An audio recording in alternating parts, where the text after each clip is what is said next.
Okay, so this has been lingering in my drafts forever. But after last night's chaos, I just need to spill it all out, folks. Honestly, I'm questioning my sanity a bit, and I need to know if I'm the one losing it, or if this is as wild as it feels. Heads up, this is going to be long and a bit all over the place. I'm typing this on my phone while dodging a flood of group chat messages, so bear with me. Let's start with how this whole thing kicked off. It didn't feel like a huge deal at first. It began with an offhand remark from my mom during lunch with her, my dad, and my brother Landon. He's 2 years younger but carries himself like he's got a decade on me. Mom casually says something about how it's great I'm finally stepping up for the family. I'm sitting there, stunned. Like, what does that even mean? I've been holding things together for their house for 3 years now, ever since Dad's health tanked and everything started spiraling. I cleared their mortgage last year, something only they and Landon knew about, because the bank kept sending those scary notices and Dad was acting like it was no big deal. Anyway, lunch gets weirder. Landon's glued to his phone, barely engaging, but when he does talk, it's all about some new project he's supposedly crushing. Sounds like he's running a Fortune 500 company, though I'm pretty sure he hasn't worked a steady job in ages. My parents eat it up, hanging on his every word. Meanwhile, every time I try to say something, even mundane stuff, Dad gives me this tight-lipped smile, and Mom pivots the conversation. I'm not some larger-than-life character, but it's like they're deliberately treating me like I'm invisible. Fast forward to Mom's birthday, which is always a massive production in our family, but only for certain people. Landon's birthdays get lavish dinners and custom cakes, mine get takeout pizza, and Mom saying we shouldn't make a big deal. For her birthday, it's a full-blown spectacle. Days of group chats, Dad calling to make sure I'm pitching in, ironic since I'm still covering half their bills, and they act like it's just my duty. I agree to show up, chip in for the group gift Landon picked, which is suspiciously pricey for someone who's always broke, and move on. The day before the party, I swing by the house to drop off some stuff. I let myself in with my key and they don't hear me because I'm earlier than expected. I overhear Mom in the kitchen saying it's embarrassing how I've turned out, all things considered. Yeah, my name's Rowan. Don't ask. It's a family thing. Dad chimes in, saying maybe I wouldn't be such a letdown if I'd followed their advice more. Mom adds that at least Landon's not a burden.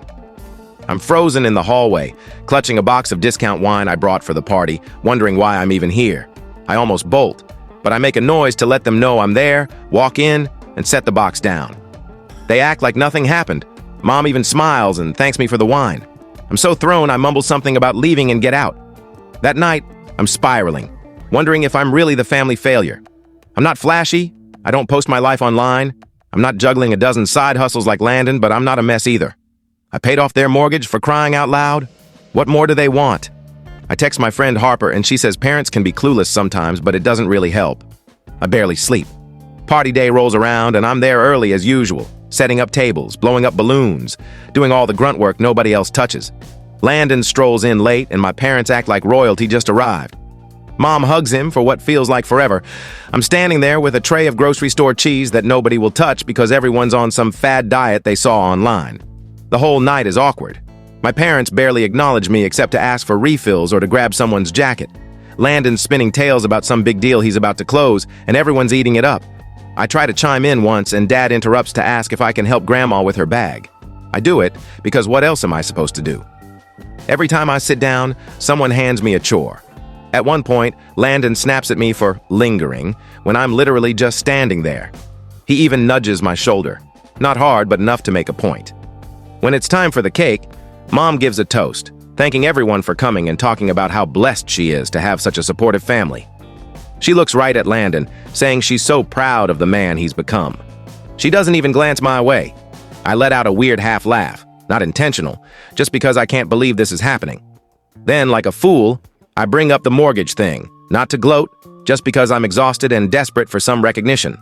I say I'm glad I could help out last year, and Dad looks irritated. Mom sighs and says not everyone needs to flaunt their contributions. Landon jumps in, saying maybe I only did it because I couldn't hack it on my own, and he laughs. Dad adds that I'm not exactly successful in any meaningful way.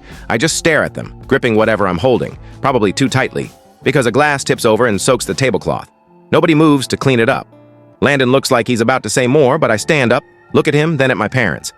I think I smiled, not out of joy, but because I didn't know what else to do. I say, okay, I get it, and walk out. Mom calls after me, but I don't stop. Someone slams the door behind me, not sure who. I stand in the driveway for a minute, just breathing. My phone's buzzing with group chat messages asking where I went. I don't reply. I get in my car and drive, no clue where I'm headed, just away. That was last night. I haven't responded to any texts or checked my email. I keep replaying that kitchen conversation, how they talked about me when they thought I couldn't hear. I keep seeing Landon's smug look when I left, like he'd won some game. I know this is already long, but I'm posting because I'm done playing along. I'm not going to be the invisible guy anymore. Not after that. I don't know what's next, but it's not going to be what they expect. Thanks for reading this far. I'm not sure if I want advice or just someone to tell me I'm not crazy. I'll update if anything else happens, but things are about to get real different around here. All right, part 2, and it's wilder than I thought. I figured I'd just feel off for a bit and it'd blow over, but nope, things got messy fast. Thanks for the comments and messages. I read them all, even the unhinged ones. I'm still not responding to my family's texts or calls. Can't do it yet. After I bailed from the birthday party, I went radio silent. Not ghosting in a dramatic way. I still had to go to work, buy groceries, whatever. But I stopped answering texts, calls, everything from my parents and Landon, muted the group chat, ignored Facebook, even stopped checking my mail. At first, it felt like I was faking it, like I was just being petty. But after 3 days of no response, they started freaking out.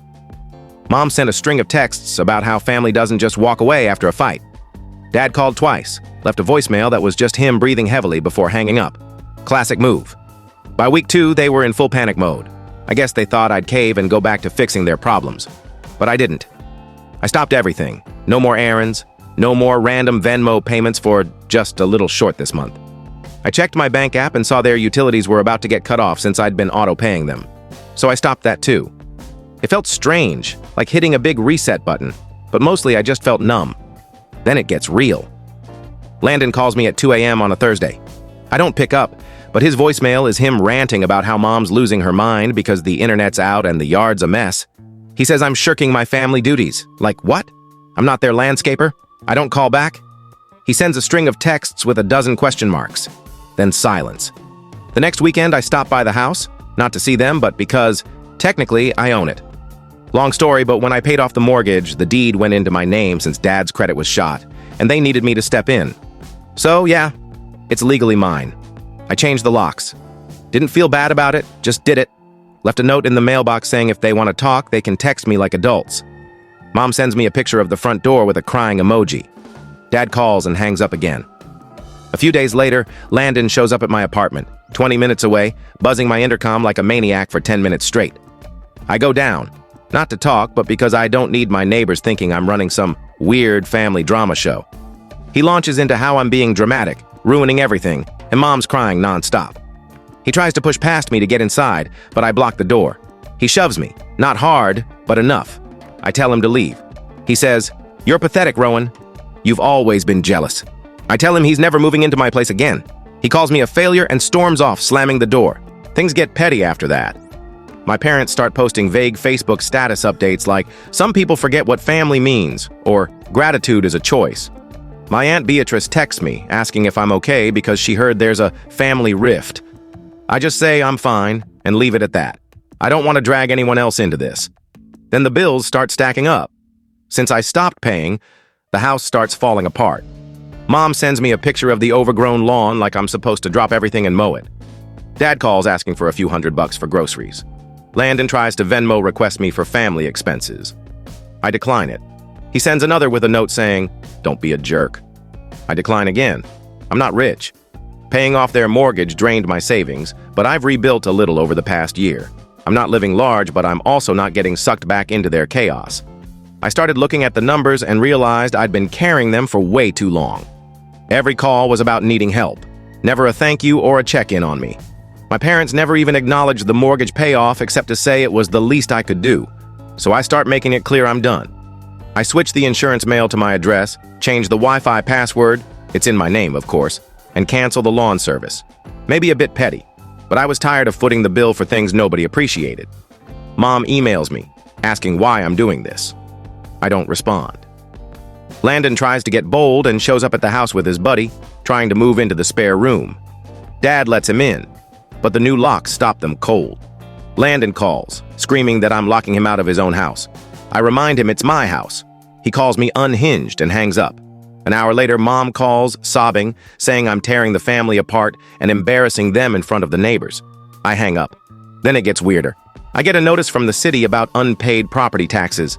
I'd been covering them out of habit, but I stopped after everything went down. I figured my parents would handle it, but nope. They ignored it. Landon texts, saying the city sent someone to check on the house, and Mom's freaking out, thinking they'll get kicked out.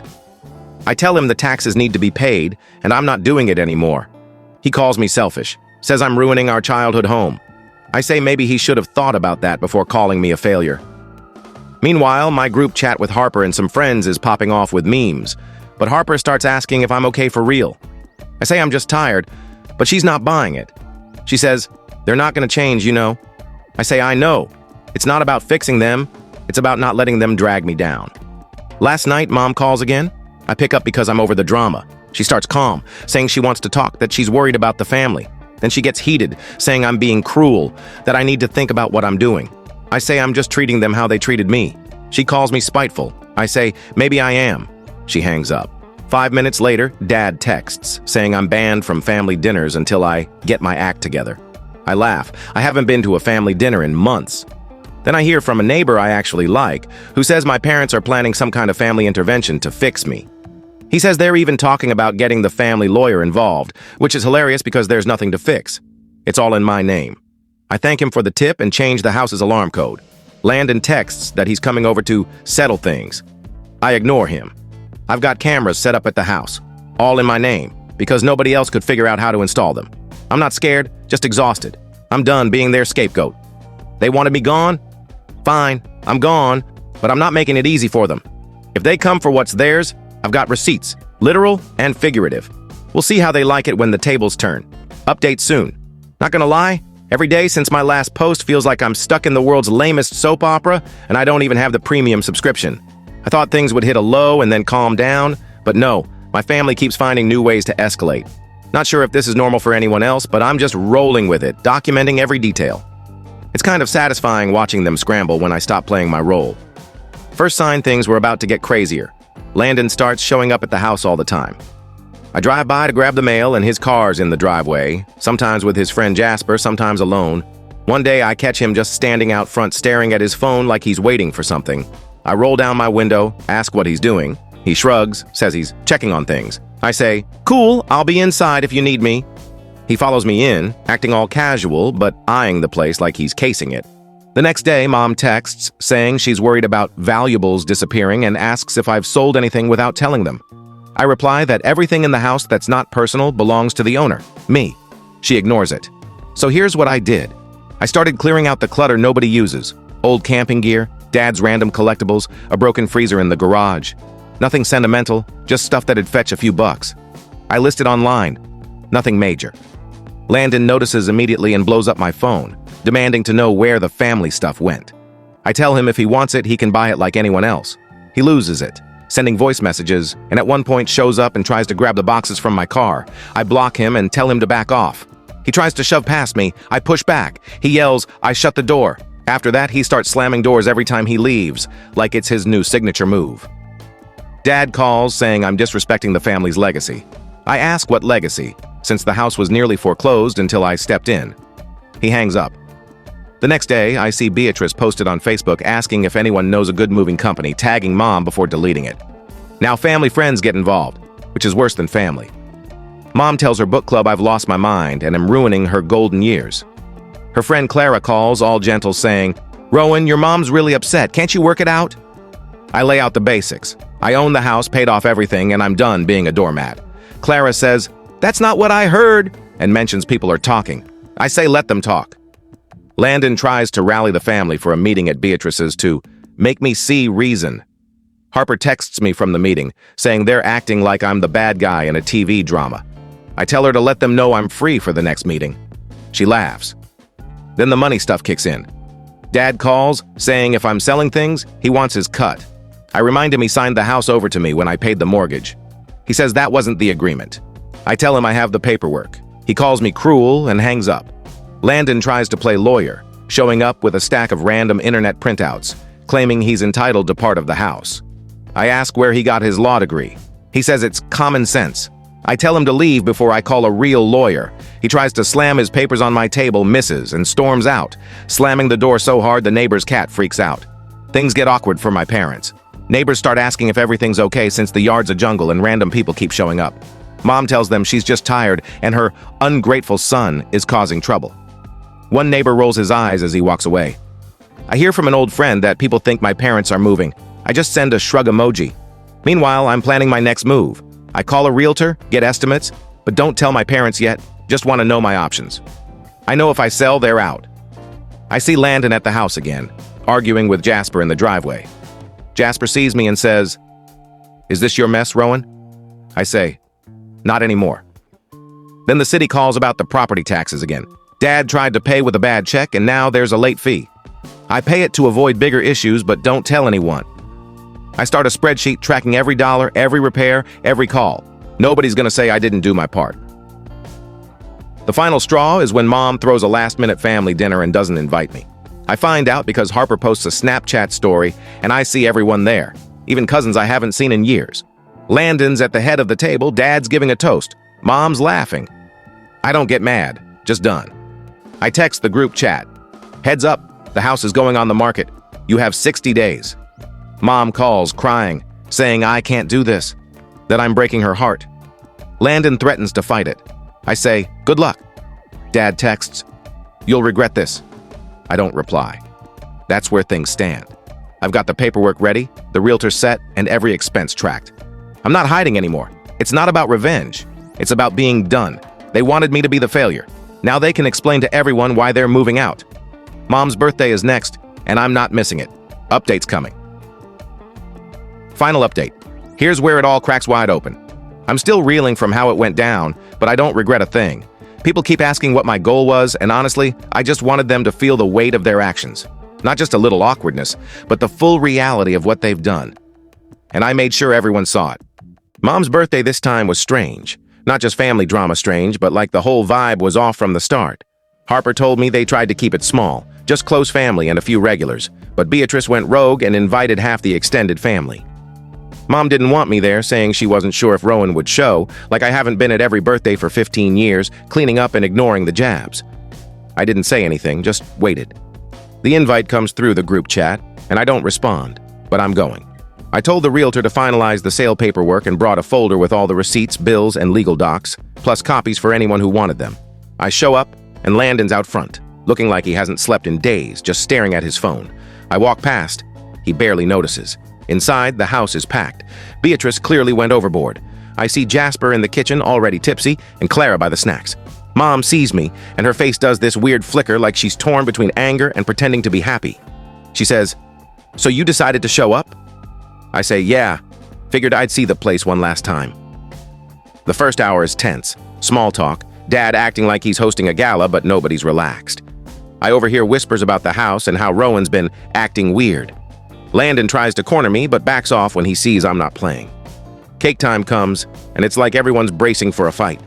Mom gives a speech about family and loyalty, thanking everyone for being there, tearing up a bit, same as every year. She says no matter what, family always pulls through, and some people forget what matters. Landon chimes in, saying he's proud to be part of this family, even when some don't appreciate it. The room practically groans. I let them finish, then walk to the table with my folder. I don't yell or make a scene, just set it down and say, "Since we're all here, let's be clear about who's been supporting who." I start laying out the receipts, mortgage payoff, utility bills, repairs, taxes. Every time I bailed them out, itemized. I even pull out the deed with my name highlighted. The room goes silent. You could hear a pin drop. Mom tries to brush it off, saying I'm being dramatic, that nobody wants to talk money at her birthday. I say we can talk about honesty instead. I tell everyone the house is being sold, that they've got about 45 days to figure things out. I say every time they called me a failure, every time they badmouthed me, I was saving them from losing it all. Landon yells that I'm lying, trying to ruin the family's name. I hand him a copy of the legal documents, signed and notarized. He tries to knock them out of my hand, but I hold firm. He shoves me. I shove back. Jasper pulls him away. Dad tries to shout over everyone, saying I'm being unfair. I tell him I'm being honest, which is more than they've done. Clara starts reading the papers, her face going from shocked to angry as she realizes it's all true. Beatrice whispers to people that maybe there's more to this than they thought. Mom storms to the bathroom and stays there for 10 minutes. The best part? The realtor shows up mid-party with a clipboard to take measurements and drop off the sale sign. She She walks in, does her job, ignores the chaos. Some relatives ask what's happening, and she says, "The house is on the market as of today." Mom comes out, sees the sign, and flips, yelling that I'm destroying everything and she'll never forgive me. I say she already made her choice. Landon storms out, slamming the door so hard a picture frame falls. Dad's on the couch, head in his hands. People start leaving, but not before grabbing copies of the docs. Beatrice pulls me aside, saying she always sensed something was off but didn't realize how deep it went. I just nod. I'm not here for apologies. I don't stay for cake. I leave with the biggest weight lifted. I don't look back, don't answer calls. The next day, Facebook's buzzing. Some posts are angry, some confused, some pretending nothing happened. Harper texts, "You did it." That's where it ends, or maybe where it begins. They wanted me to be the family failure, but now they're explaining to everyone why they're moving out. I'm not sorry. I'm just done. Thanks for reading this far. No big redemption arc here, just the truth. Sometimes you let people burn their own bridges and watch from the other side.